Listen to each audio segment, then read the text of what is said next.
Hey, y'all, if there is one thing I cannot stand, it is tossing and turning at night because I'm hot and I'm uncomfortable. But all that ended when I was introduced to Cozy Earth. Crafted from 100% bamboo, these sheets are not only incredibly soft, but also they're breathable, they're moisture wicking, and they keep me cool and comfortable all night long.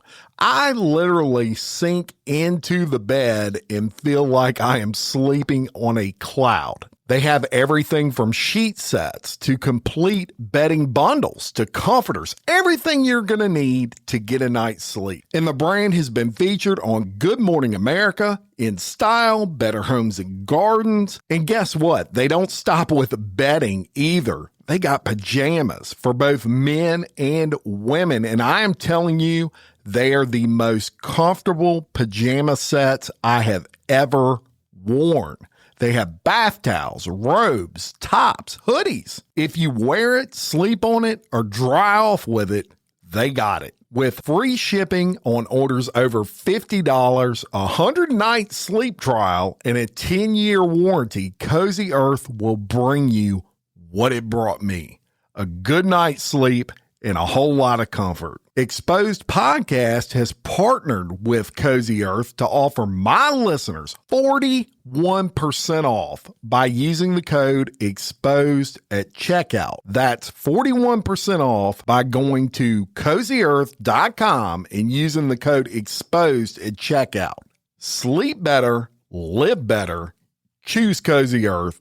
Sweet dreams await. All right, folks, welcome back. We got lots of crime to cover today. A little look at the topics that we're going to be talking about in Louisiana. A cup of coffee in a parking lot struggle leads to a gunshot and the dismissal of a cashier in Baton Rouge.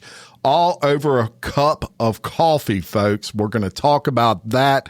Of course, what's hitting the headlines, and Kelly, Jennings, and Jim Chapman working very hard for you peeps. Last night, we were all over this tragic case of a church/school shooting in Minneapolis. Kelly's going to bring you the details on that. Donald Trump has taken the steps necessary to end cashless bail. What does this mean, and what type of crimes will be effective? We're going to have those answers. Florida Sheriff Grady Judd showed off a $50,000 gold chain he snatched from a drug dealer and holds a press conference in which he showed off his drip, if you will. You're going to hear about that. A man is accused of burglarizing a sheriff's deputy's home and then burning it to the ground in Oklahoma. We've got that story. The Menendez brothers have been denied parole, much to my surprise. Of course, Kelly did a deep dive on the Menendez brothers on Unspeakable, and she's going to be bringing you that story. An 11-year-old in Oklahoma has given birth at her home, and you're not going to believe who was charged in this case. We got that information for you. 2 intruders are killed in Texas after attempting a home invasion and posing as police officers to get inside the residence. We got that story. Also in Texas, the FBI has arrested a mom who was on the FBI's 10 most wanted list for nearly 3 years after her son vanished. We got that story. A man in Illinois shoots his ex-girlfriend's new boyfriend when he walks in on them while they're in bed. We've got that story. And Mexican drug lord El Mayo pleads guilty in New York to a ton of drug trafficking charges. You're going to hear all about that. Welcome to Crime Wire Weekly. I'm Jim Chapman. And I'm Kelly Jennings. What a week. You know, Kelly, what a week. I mean, look, we pick these stories throughout the week as they come out, and we probably could have picked, sadly, 30 stories to cover today that are all stories you would want to hear, if you will. It's just been one busy week, but I was remiss in the last episode. We didn't talk about your birthday at all. Oh, yeah. Well, I had that. You had a birthday. I did. Recently. Shout out to my mom for giving birth to me. Yeah. She should be the one with the cake and ice cream. How was it? It was great. Yeah? I turned 41. I did laundry. Yeah. I actually played in my yard. I did 41-year-old things. played in your yard. I played in my That yard. is 41-year-old thing. I guess- I weeded my garden. That's what I'm saying. And then my sweetheart, I've been wanting to put a big flower bed in. I know this is real entertaining for the listeners, but he did it for me. Well, so. they like to hear. Yeah. They like to hear, Yeah. what we do outside of covering crime. That's for right. sure. And hey, they might like this. I built a house for the frog that lives on my back patio. I really did. This surprises me. Now, y'all, this is someone that wants to retire and get a farm. I do. I do. But it's going to be a mini farm. I want all miniature animals. All miniature animals. So when I get mad, I can just snatch that little mini donkey's ass up and say, get back in your pen. I know you're about to do an article on coffee. I just have to say real quick to our local people that are listening, if you have not tried French Settlement Coffee, and by the way, this is not a promo that we were paid or anything to do. We know the owners of that. Jim and I do personally, and they started in their home, and now they are selling it now all over the U.S. Try French Settlement Coffee, y'all, because they were just given an award in the proclamation of, what was it, French Settlement Coffee Day? They are recognized. No, they are recognized as the official coffee of Livingston Parish, That's what Louisiana. it was. I was too proud to listen to the actual details, apparently. Well, and you're right. They make a great cup of coffee. And incidentally, their top selling, and I'm not making this up, their top selling flavor is Bloody Angola. Hell yeah. So shout out to Billy and Shannon. We're very proud of you for that. So let's get into this coffee story. All right. And a Baton Rouge woman has stole a cup of coffee from a gas station, then shot at the cashier with the cashier's own gun. During a tussle outside of the store, she now faces a count of first-degree murder. Let me tell you what happened. The cashier, Jetty Lee. Now, that's a great first name. I know. Jetty. That's My cool. name's Jetty. That's the first time I've ever heard that one. Now says that not only was her life put in danger that morning, but she lost her job because of the incident.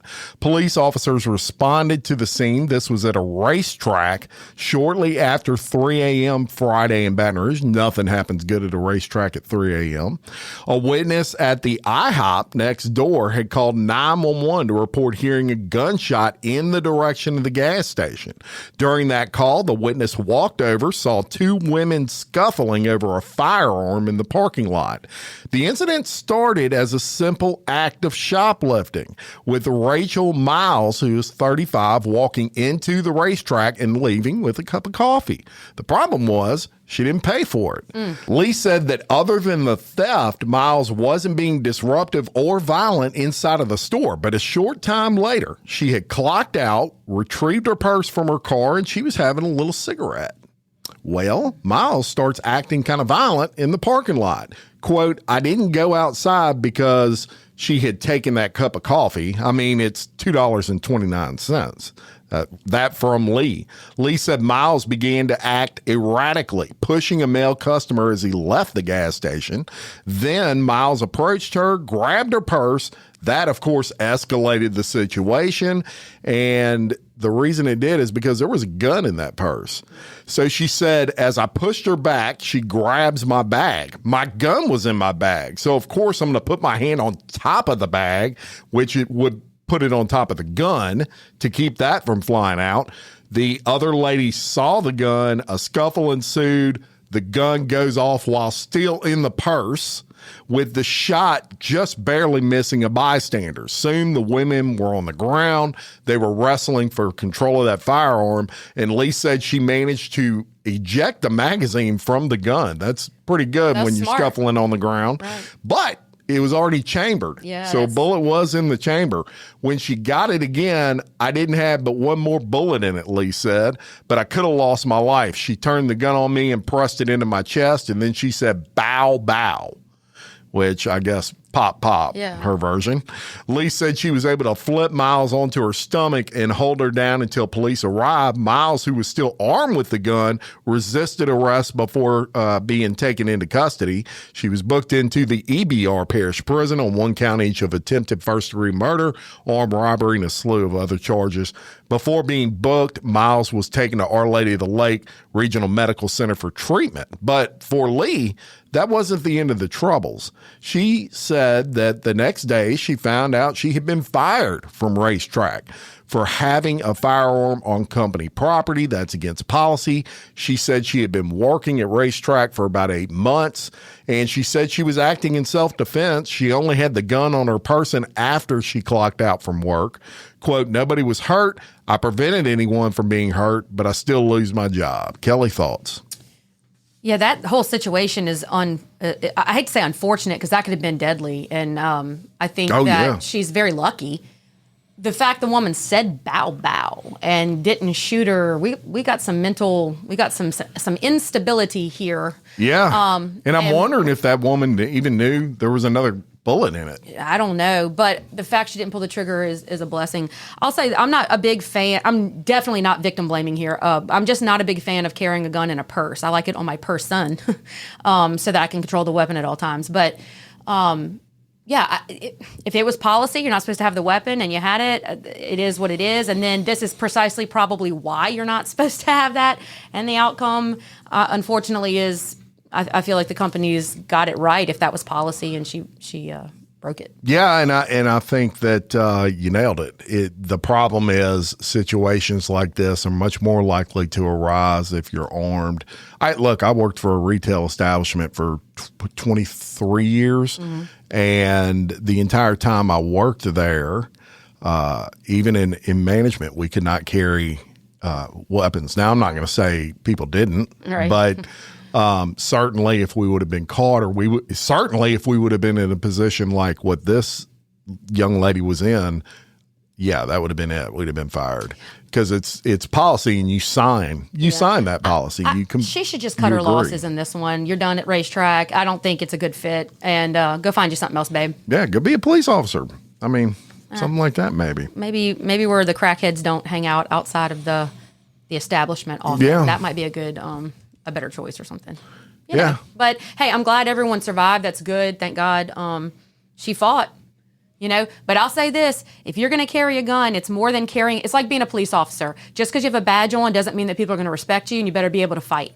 So if you're just carrying a gun doesn't mean that you're going to be okay, because even you carrying a gun inserts a gun into every situation. And as you can see, someone can take it from you and it can end your own life. So well, that's right. Weapon retention matters. All right. Now, speaking of weapons, and this one's tough. I think if you've been anywhere in the news in the last 24 hours, you've heard of this Catholic school shooting that took place in Minneapolis. And this one hurts. So police responded to a mass shooting at a Catholic school in Minneapolis, Minnesota on Wednesday, where they said 2 children were killed and 17 people injured. The suspected shooter of a group of Minneapolis Catholic school students at morning mass Wednesday has been identified. And we're just going to do this here. If you want to know the name, you can go Google it. We will not refer to this piece of shit on this show. We will not give any sort of reference to this person's name because they don't deserve it.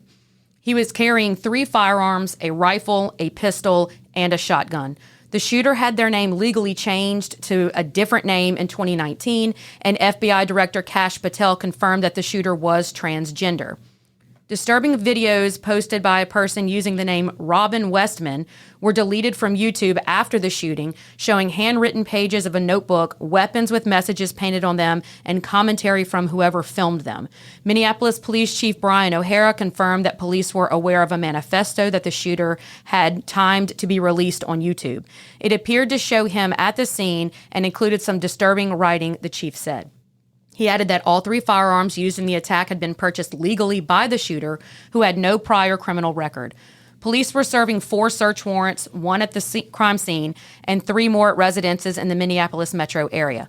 Police seized additional guns from those residential locations, he said. The attack took place at Annunciation Catholic School on Wednesday morning, but police have not identified any of the victims. They said 2 children were killed, and authorities said the shooter committed suicide after the act. 10 victims were taken to Hennepin Healthcare, which said that it had received 1 adult and 6 children in critical condition, and another adult and 2 more children with injuries that were not life-threatening. 3 children were still receiving care at Children's Minnesota, while 4 other patients were discharged. Our thoughts are with the victims, their families, and loved ones in our communities who are impacted by yet another senseless act of violence, the hospital said in a statement. We will not share more details to respect the privacy of our patients and families. Police said the shooter was dressed in all black and carrying a black rifle. The Children's Minnesota Hospital said 6 children are being treated after the shooting. The hospital would not share details about the patients out of respect for them and their loved ones.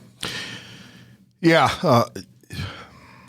What do you say about kids or adults, but especially kids getting just shot and killed like this? It's absolutely disgusting.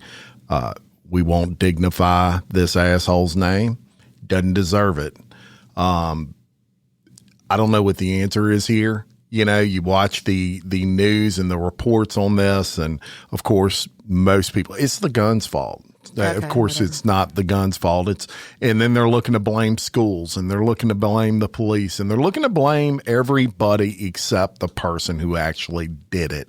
And that is who we are to blame in this, in my opinion. Yeah, and so some of the things that were written, he took in this video, laid out a bunch of his weapons and then the magazines and all that kind of stuff. And he took the time and it looks like white paint, like a paint marker, wrote some things on these weapons. And some of it is just absolutely callous, heartless, F them kids, fuck you, eat shit, and then a derogatory term for a gay person. One of the magazines said for the children. One of them said kick a spick, which is just like, That's what a is derogatory just totally term derogatory. for, yeah. Spanish individual. Yeah. There was 666 on there, a random name. It said no remorse. Then another one said Israel must fall. But there were 2 things that stuck out to me specifically whenever I was looking at these writings. One of them was, it said, I think it's Baruch Kazad is how you would say it. And that seemed almost cheesy because that is like a battle cry or a war cry for the dwarvish in The Hobbit. And so I couldn't quite understand that one other than it was supposed to be a war cry. And unless there's another meaning to that, I don't Kelly, know. you're trying to dissect the brain of a crazy person. You're right. But this is the thing that really got me. On one of them, it said, have fun. Now, off the top, that just sounds like cruel wording. But if you know anything about the Columbine shooting whatsoever, at the end of their manifesto, at the very end of their manifesto where they wrote what their plans were, it said, have fun. That is how they ended it. And I think that's an ode to Columbine. And if what this proves, and my point in sharing this is, it's like you don't want to share this news because you don't want to shed the light on it. But the issue is that when we give credit, and that's not even the word that should be used, but when we validate this person's gripes or their concerns or whatever it is, and then we put their name to it and then we blast it all over the media, their picture and all of this kind of stuff. That's what they want. That's what they want. But it also inspires other, who I think mentally ill people. It inspires them. It shows them that it can't be done. We can get even. We can exact revenge, I guess, even though these children had nothing to do with it, on people. And this is called leakage, by the way, if you don't know. And so whenever there are shootings like this, mass shootings, it's actually very common when you look at tag assessments or threat assessment groups, that leakage is actually a very common thing. But what he did here was he didn't leak it ahead of time. He scheduled it to leak after. And so, maybe he did that on purpose. I think he 100% did, because it leaked the same time that the shootings were going on. And he was very clear to say, so he scheduled it for when the shootings were going on. I am only sorry to my family. I have no remorse for this. And let me tell you what, you're not sorry then. You have no clue what the word sorry means. None. Because if you're sorry about something preemptively and then you still go do it, you're not sorry. No, of course not. Yeah. And right. Do you wonder, and I want to ask you this, and I know someone right now is going to want to jump down my throat, but they were then blasting his mother on the news, and because she worked at the school, and a part of me... And incidentally, worked there till 2021. It had been several years she had been at that. Just clearing that up. Yeah, and incidentally, in a way, I'm like, I wanted to be like, this woman, she may not have even known, because he bought the guns. I mean, in this moment right now, I'm too emotional. I think about what these kids experienced, and I saw one kid say that his friend Victor was the baby's name. He said, I jumped under a pew, and then my friend Victor got on top of me and he got shot. And this was just minutes after it happened. I'm like, that kid's got to be in just shock. Yeah, and that's things. Also, that's the collateral damage of that people maybe don't think as hard about is the witnesses and what they're going to go through for the rest of their life, especially a young mind that is easily reared. How do you overcome that? That's something you carry with you the rest of your life, even the survivors. How do you defend fanaticism? How do you protect yourself from someone who's just a loose cannon? I don't know. We need to watch how this progresses. I know I want to send my personal love, and it's not good enough. It's not enough to the families, but we care. Strangers care. Yes. And in some weight, our prayers, I hope, reach them. Right.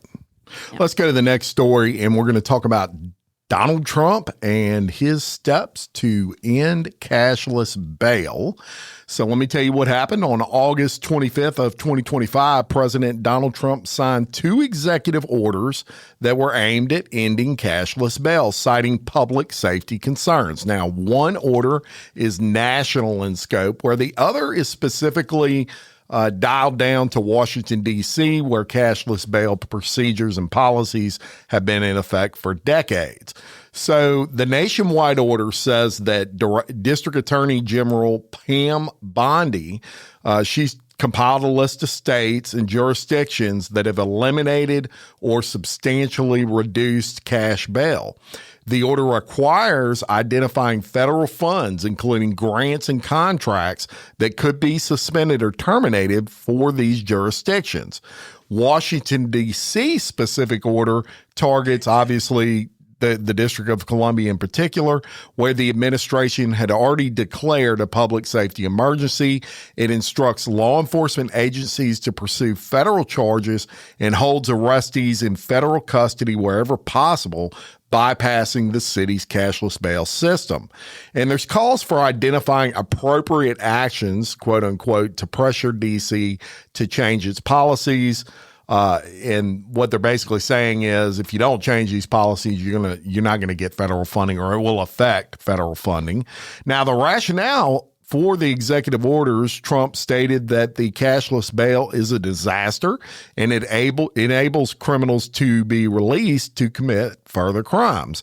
The White House pointed to a 2023 study by the District Attorney's Office in Yolo County, California, that claimed a temporary cashless bail system during COVID-19 led to increased recidivism. The National Sheriff's Association also released a statement in support of the president's actions. Now, those that do not like this executive order, their debate on this is they say cashless bail is a more equitable system that doesn't penalize low-income individuals who can't afford to pay for their own release. They also say that forcing low-income defendants to remain in jail pretrial can lead to loss of job, housing, and child custody opportunities. And the data cited by the White House, according to them, is not representative, as the California study was a temporary measure. So the studies that others have done on bail reform have kind of mixed results. A 2024 study showed that no statistically significant relationship between bail reform and crime rates exists. However, other analysis, like that one in California that I mentioned, have found that associations between cashless bail and higher recidivism rates do exist. The D.C. Mayor Muriel Bowser said that the city's approach was good, noting that recent amendments to its bail laws and pointed to data suggesting no increase in the violent crime is linked to pretrial release. So what do you think about this? So I wanted to give some examples though. So it's easy to say just off the top, okay, this could happen or this will happen. But here were some examples of cases that are cited from 2022 and through 2024 that this would matter. Okay. So in 2022, a New York City man was released without bail after he smeared his own feces on a random woman waiting for the subway. This guy already had dozens of arrests, including beating up a bus driver just months earlier, and he has a hate crime that he had been charged with, and yet he was just cut loose under this concept. Another one in 2022, a New York man brutally executed a mother in front of her 3 children less than 24 hours after he was freed without bail in a violent assault of the same woman. The man had a prior conviction for kidnapping his ex-girlfriend at gunpoint. It goes on and on. 2 illegal immigrants jumped some New York cops and then bit them, like physically bit them and attacked them, cut them loose without bail. And there's a bunch of these that you can look up. Well, and so let me say this real quick since you're on that point, Yeah. but you could say that for people that paid bail. You could, but why make it easier? And so I think maybe discretion here matters. Discretion always matters. But, you know, I guess there could be an argument that if you're a single mom who got arrested for, you know, I don't know, shoplifting or something. Well, does it say just violent crime or nonviolent, or did it specify? From what I understand, it's going to be for more violent offenders. For the more violent offender. Okay. Violence, look, if you're a violent... It's going to be certain specific crimes. Yeah, that's the discretion I'm talking about. So, but if you're a violent offender, sorry, not sorry, that means you're hurting people or you have the potential to hurt people as just evidence. You put your shit on me while I'm waiting for a bus, you might eat a bullet. You know what I'm saying? Yeah. So we're going to curb crime by keeping these people from offending other She's people. kidding. Allegedly, and just joking for entertainment purposes only. But Right. that's unspeakable. That's disgusting. I mean, kids saw their own mother murdered. How are we letting these people out? Like, give me a break. Yeah, So- and to me, that's really the question is, Yeah. and I get it. Look, we're in the United States. You're innocent until proven guilty. I get it's our system. That's what separates us from 99.9% of the world. I get that. I am. But that's the point of bail. The whole point, the reason that's that right. bail was made was because I you're mean, innocent. I agree with the executive Right. order personally, but I do see some points on both sides of that. Yeah. If you're someone that, you know, you struggle and make ends meet, and maybe you're charged with something you didn't do, then you're sucks. screwed. Like, I mean, if you got caught with And that does happen. weed or something that's legal in some states and not other, I get that, you know, things like that could happen. And I'm not minimizing or anything, but relative. Okay, we've got That's someone. right. Relativity matters. Discretion matters here. The crime matters. The crime matters, and the risk. Okay, because this is all about risk. If they're talking about recidivism rates, this is all about risk. Mm-hmm. And so, look at these offenders. Who is at most risk? Excuse me, most risk to go reoffend somebody, and let's do something. We've got to stop victims from happening. Yeah, and look, it's already, I don't want to say easy enough, but unless you're charged with like first degree murder, second degree murder, something like that, your bail is not going to be insanely high anyway. Mm-hmm. You only have to pay 12%. So if a bail is $1,000, you've got to pay $12 to get out of jail. If your bail's $30,000, maybe you come up with 150 or 120, something like that, whatever it is. But unless you're charged with a major violent crime, I don't think money would be the issue for most people. Yeah, well, and that's why they got bondsmen and stuff too. But That's right. You only pay 12% of it through a bond. And to act like this is totally out of pocket is kind of crazy, because in certain situations, judges have the authority to hold someone without bail. Why? Sure. Because they are considered to be a great danger to society or a flight risk or whatever. So it's not like this is this egregious, crazy thing that they're making it out to be, and it's to protect people. Yep. It's so, I'm with it. I'm down. Hopefully they rein it in, though, so that it doesn't affect the little guy on the totem pole. But you know what I'm saying. Yeah, there's always outliers that you feel bad for, that maybe they didn't do something, they were charged with it, and now they're stuck in jail. But those are such a low percentage of the overall crime. Yeah. I think people would be smart enough to understand what this is for. Yeah. All right, well, let's go to Florida, where I'm just such a fan of Sheriff Grady Judd. I will say that every day. But Sheriff Grady Judd, a no-nonsense Florida sheriff known for his tough talking and showmanship, announced the takedown of a drug trafficking gang by donning the ringleader's gold chain and bracelet during a press conference. The Polk County Sheriff wore the jewelry to drive home what he called the deadly consequences of so-called low-level drug dealing. He also held up seized guns to underline his point that dealers are armed and dangerous. This is a quote. I got their drip. I got their body. We got their guns. We got their dope. That's what Judd said Friday, unveiling the results of a year-long investigation that led to the arrest of 32 suspects in Bartow. Judd identified Nathaniel Nate Donald, a repeat offender, as heading the network and said a member of his ring sold cocaine to 65-year-old Irene Anderson on a Saturday night last year. Anderson then collapsed and died hours later as she was on her way to church. She was walking out of her house to church when she collapsed. So she died so Nate could have this drip, Judd said. Did you hear what I said? He's buying this drip from selling drugs to people on the streets, one of which died. Judd said law enforcement carried out 6 wire intercepts and 8 search warrants in Bartow last November, which uncovered $50,000 worth of jewelry. But I want you to imagine this for a minute. People continue to tell you that drugs are low-level and nonviolent, Judd said. They're anything but low-level and nonviolent. Where you see $50,000 in drip, where you see the not-so-dangerous drug of cannabis, you see guns, you see first-degree murder from overdose. Detectives identified Donald Brian B. Myrick and Isaiah Bubba Donald as key members of the network.